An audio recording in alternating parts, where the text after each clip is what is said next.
પ્રાચીન સમયમાં ધનપાલ નામનો એક ગરીબ વેપારી રહેતો હતો. સખત મહેનત છતાં તેનો ધંધો નિષ્ફળ જતો હતો. તેનો પરિવાર ભૂખ્યા સૂઈ જતો હતો, પરંતુ ધનપાલ સતત ભગવાનને પ્રાર્થના કરતો હતો. એક દિવસ લાભ પંચમીના દિવસે એક ઋષિ આવ્યા અને કહ્યું, બેટા, સ્કંદ પુરાણ કહે છે કે આ દિવસે ગણેશ અને લક્ષ્મીની પૂજા કરવાથી ગરીબી દૂર થાય છે. સવારે સ્નાન કરો અને લાલ વસ્ત્રો પહેરો.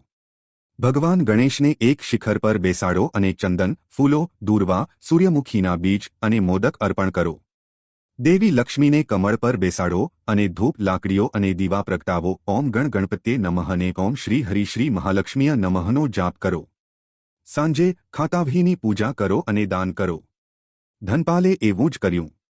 પૂજામાં ડૂબી જતાં જ એક ચમત્કાર થયો. આકાશમાંથી એક અવાજ આવ્યો, રાજાનો કાફલો માલથી ભરેલો આવી ગયો છે. રાજાએ કહ્યું, તમારી પ્રામાણિકતા પ્રખ્યાત છે, હવે તમે રાજાના મુખ્ય વેપારી છો. ઋષિ અદૃશ્ય થઈ ગયા. તે ભગવાન ગણેશનો અવતાર હતો. ધનપાલ ધનવાન બન્યો, તેનો પરિવાર ખુશ થયો. પુરાણો કહે છે કે આ વ્રત લાભનો વરસાદ લાવે છે.